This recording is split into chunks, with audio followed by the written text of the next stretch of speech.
Kecelakaan tragis terjadi di Jalan Raya Denpasar Gilimanuk, KM 87-98 Desa Baluk, Kecamatan Negara, Kabupaten Jembrana pada Senin dini hari, tanggal 21 Oktober tahun 2024.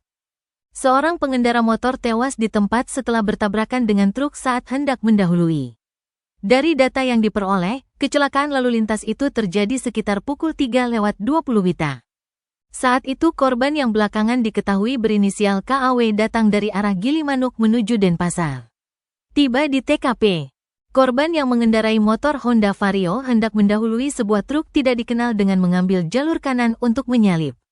Namun naas, saat bersamaan dari arah berlawanan melaju sebuah truk Volvo yang dikemudikan oleh GCI asal Jawa Timur.